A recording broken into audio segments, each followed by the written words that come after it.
What's up, everybody? Welcome back to MTG Attitude. My name's Editor J, and I'm still hitting the camera in the face and punching it. That's how these things go. Carrying on with the Jumpstart 2022 case break. This one, spot 5 and 6, is reserved for Juggalo Kev. So this whole box is for you. Good luck, sir. Well, let's do the thing. Juggalo. Here we go. Left my little razor knife somewhere. Can't remember, and it doesn't matter. Let's get into cracking. We're still looking for the black card that's worth money. I forget the name of it, even though I just looked it up not too long ago. I don't remember. We've talked about a lot the last couple boxes. 9/11 and whatever else the second episode was about. Today, I'm going to get personal. I don't really get personal. They're all right here, as you can see. You can probably still see them. I'm going to get personal. Personal-ish. I wouldn't say like overly personal or totally personal, but a little bit. And it's really related to this stuff that caused it. So, I was talking back and forth with our patron. This one. Not that you can see that. And based on like stuff coming up, insects, and you get his ask. And we just started going back and forth, asking about my surgery coming up eventually. Not scheduled yet. My surgery for the Achilles thing. We just started getting back and forth and putting a positive spin on things, and I said something like, and I'm looking forward to a little rest. Actually, when everything is all repaired. I can't really open these without biting them, but I don't want to pull them off camera. So I'll do the old collector pack pull. Gobbos. There's Cranko, the mob boss. Hell yeah. Good luck, Juggalo, by the way. Oh, also, I hope you're all doing quite well, by the way. I digress. That's a quote I hate saying. Ugh. Damn it. No. Come on, man. Come on, man. Look out, man. Anybody see Dewey Cox? That's my favorite part. The Elvis. Look out, man. Oh, that movie cracks me up. Dewey Cox. What a great story. What a great movie. Anyway, looking forward to getting some rest and recovery. And I was, patron offered some advice and said, there you go. You have hope for a little rest and recovery. No matter how bad things look, no matter how miserable you may feel, no matter how despicable people are, no matter how poorly you are treated, you always have hope. There's something that no one can take away from you unless you give it up freely. That is an inventive, but also very true response. Steel Overseer, grrr, and a Thopter. It's good advice. Whether I needed it or not,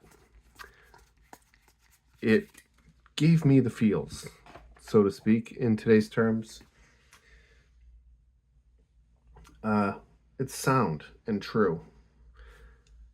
Especially today. 2024 is upon us. It's an election year, which means the vitriol and rhetoric and the new age of political hatred is upon us.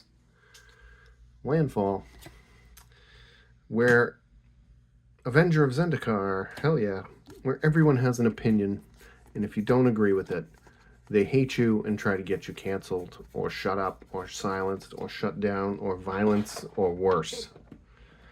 And that's terrible. But there's always hope. And as long as you hold on to hope,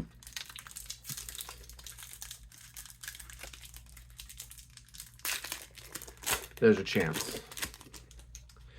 And then he said an important piece of advice, and I quote, breathe and repeat over and over again. If you stop, it's curtains for the free world. I hope you don't mind that I'm sharing this, Charlie.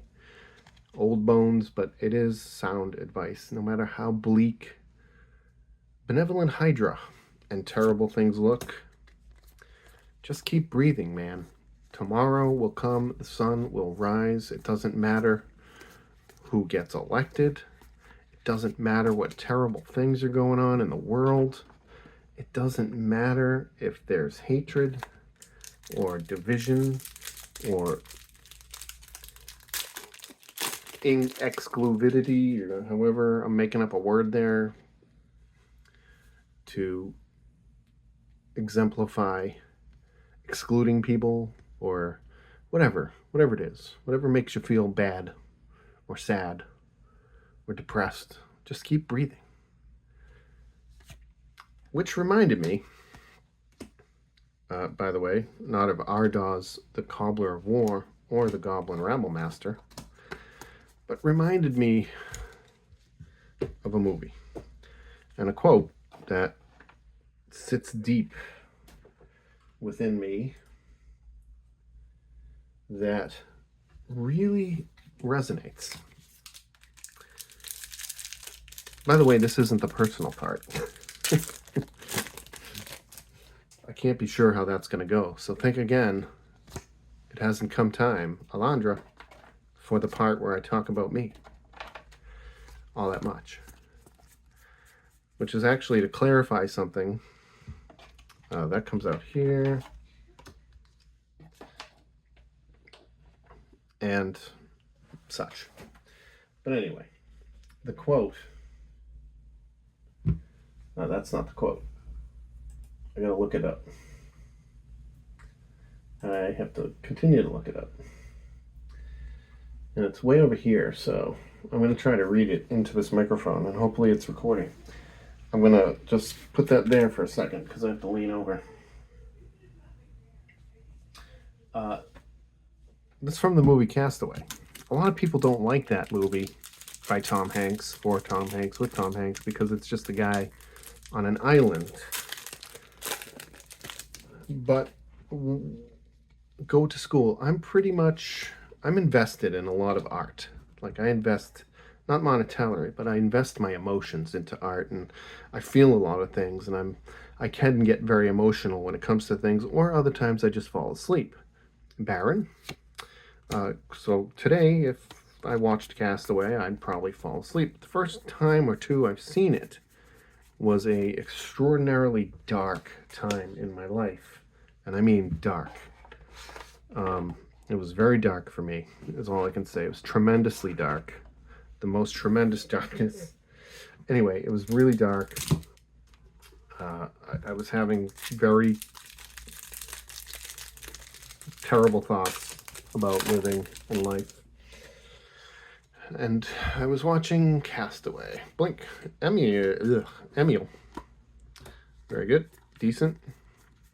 Looking for a case hit here. I might only have time to do one of these boxes today, but progress is progress, and things will get mailed out sooner or later. Anyway, the quote is, I couldn't even kill myself the way I wanted to. This was spoken to a friend from FedEx by Chuck Nolan, who was stranded on the island after he had been rescued after whatever amount of years. I couldn't even kill myself the way I wanted to. I had power over nothing. And that's when this feeling came over me, like a warm blanket. I knew somehow that I had to stay alive. Somehow I had to keep breathing, even though there was no reason to hope. And all of my logic said that I would never see this place again. So that's what I did. I stayed alive. I kept breathing. And one day, my logic was proven all wrong because the tide came in and gave me a sail. And now here I am. I'm back in Memphis talking to you. I have ice in my glass, and I've lost her all over again. I'm so sad that I don't have Kelly, but I'm so grateful that she wasn't with me on that island, and I know what I have to do now. I gotta keep breathing, because tomorrow the sun would rise, and who knows what the tide would bring. And this is where things got interesting in that conversation. And I'll talk about before, in the dark times. That quote resonates with me. It helped me get through a lot of tough times, a couple of tough years. It was a dark time.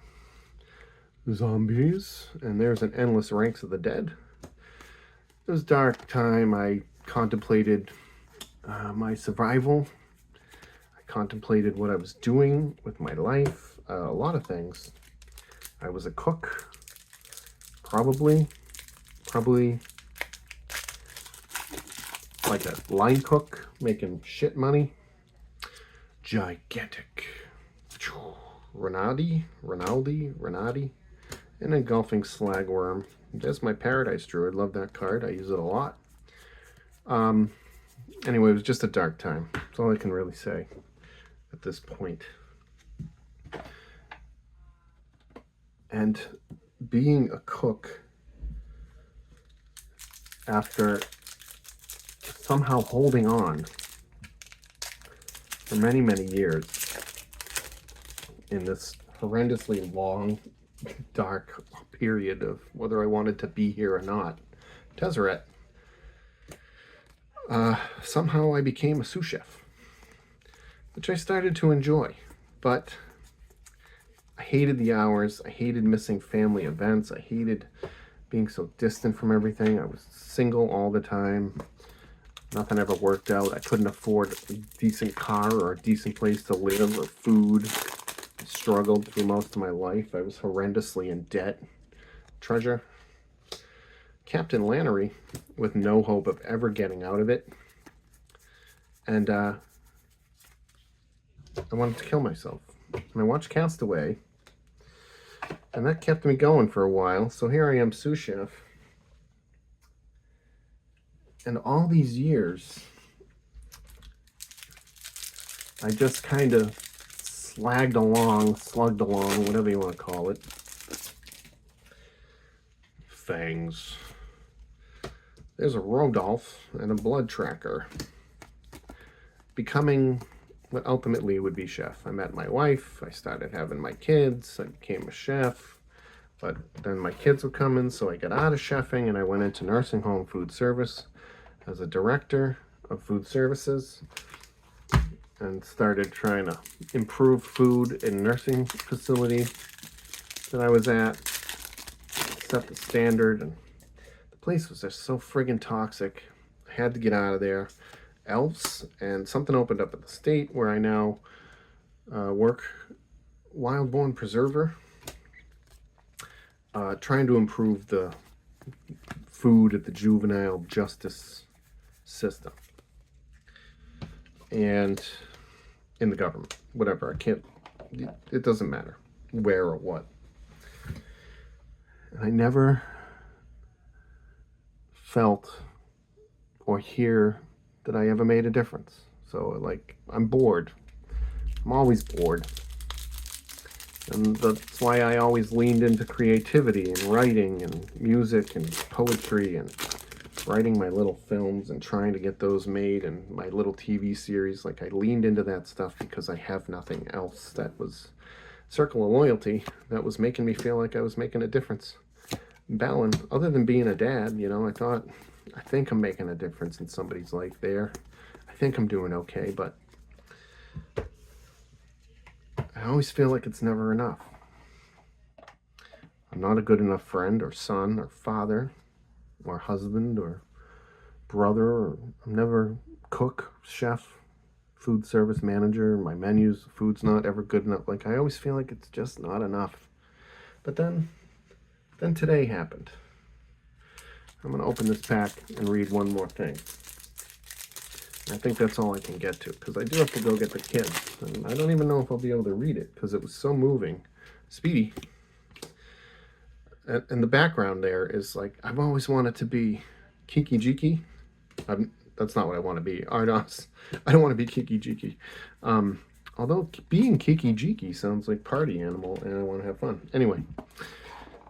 I always wanted to be, I always kind of had this feeling that I was bigger than my life. Like I'm supposed to be bigger than, you know, going to work 9 to 5 and slugging away and wasting it all. Detective, mechanized production, and I still feel like I can do something that changes the world in one big fell swoop. I'll write a movie that moves 1 billion people, or maybe someday I'll pick up an instrument again and play a song, and you know, unicorns will fly out of someone's ass or something because the song is so good. Insects, Deathbridge Goliath, and Phantom Nantuko. Sure. And or I'll you know, I'll write a poem that teachers teach about in 100 years in school. You know, something. Just the bigness of it all. I want that. Fangs. Like I have a book, 2 not diaries, Rodolph, not diary, maybe journals, where I kept writings about life in general that sort of morphed into a journal, life lessons for the kids to read someday when maybe they're lost and my voice isn't quite there for them anymore, which I would turn into a video on YouTube. I started to. I just haven't got around to making more. I do have that channel, which maybe I'll share with you guys someday. Fiery Ogre Battlecaster. But anyway, with a few packs left, I have to get to the point. I just felt like I should have been bigger and been more impactful on the world. And, you know, part of me still thinks it's not too late. I'm going to take a second here. It's not too late to do that. I got time. I got nothing but time. It's not too late. A lot of big people that made big impacts didn't show up until their 40s. Robin Williams, for one. Maybe I'm not him. I'm not funny. I mean, I can be. Not if I try. I want to do stand-up. Maybe that's my gift to the world. I don't know. But someone, and I've already said, Charlie put it into perspective today. Maybe the reason I'm taking my time is because my journey isn't over. And I do have more to offer the world, but I'm just doing it at a slower pace. And I'm going to read this as cleanly as I can. You have much to offer this world, and never forget that. You don't have to be a star, an athlete, a sensation. The humble gardener, store clerk, and waitress all contribute to the world in their own special way. He asked if I was a chef, blah, blah, blah. Not to answer that, no. I'm not exactly a chef anymore. I'm more like the supervisor now, and I just watch people cook. I do cook occasionally while I'm still hiring an open position. So yes, technically. But yeah, I was a chef and a cook for at least 2.5 decades. And that's a lot of meals. So when he says, imagine how many people have eaten a meal prepared by me in the last week. Think back how many years you've been working. The impact you made on others' lives is intangible, but just as valuable as celebrity. And that goes out to all of you.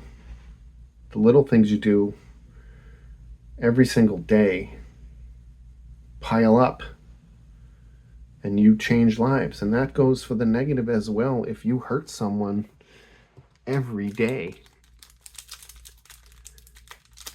you're out there hurting the world over time. And that's kind of why Dave is the way he is.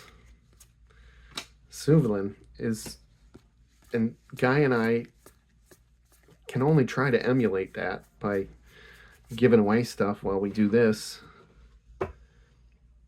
and try to be nice to other people day to day, is because we know Maybe not today did I realize it so much, that all the little things we do, Tomio and Tomio's journal, has a huge impact over time.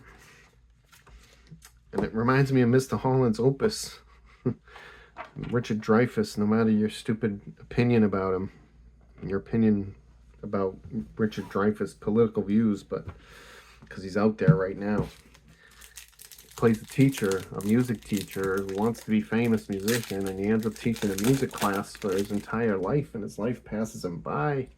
Oh boy. Oh boy. His life passes by, and when it's time for him to retire, because they close the music program to cut budgets, decades of students show up and fill an auditorium for this man. And it brings a tear to his eye, because he realizes in that moment that he changed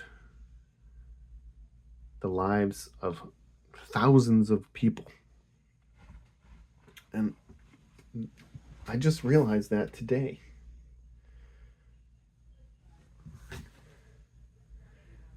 I'm going to quote, "You have made someone's rough day easier for them, not having to cook, a shy couple's date a little more relaxing, a family outing more memorable, a birthday or anniversary a little more special. Even if you're slinging hash in a diner or prepping pup grub in a bar, you impact people's lives in unseen ways and have value for a reason. When you mention your children in videos, one can hear the love in your voice. You are their superhero, their spider squashing, bug catching, monster in the closet go-to guy."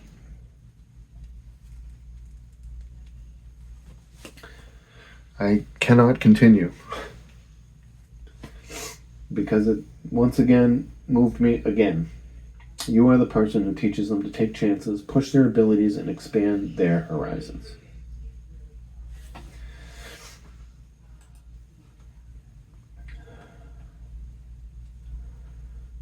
When the days are bad, grab the kids and play. I'm paraphrasing there. Giggles, laughter, and roughhousing will help wash away your weariness and let you forget your troubles. Look into their eyes when you're playing Godzilla, and you will understand your true value and worth in this crazy world. And that, my friends, punched me in the face, just like it just did again. Those kids in my world, and to see them hurt or disappointed hurts me more than it can ever hurt them. To see them happy brings me unbelievable joy.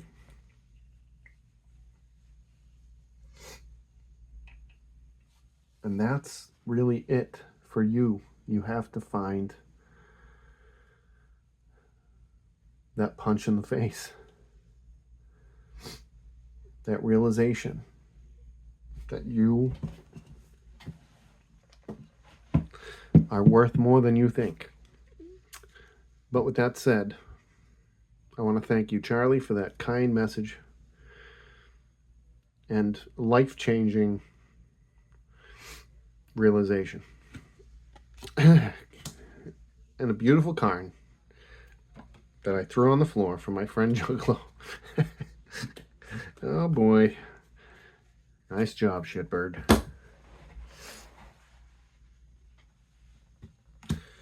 Alright, you guys. There's another box of Jumpstart 2022. We got 3 more to go. 1, 2, 3 more. I'll get to those as quick as humanly possible. I will be releasing the first ones soon. And hopefully I get that mailed out to you. It's going to take a little bit. We got Duskmorn coming up. Mystery Mondays and Tuesday, and at least one more Mr. Guy's Garbage, which I will tell him to film more. At any rate, I appreciate you being here. Find your value, guys, because you're all worth something to the world. Little by little, piece by piece. See you in the next one.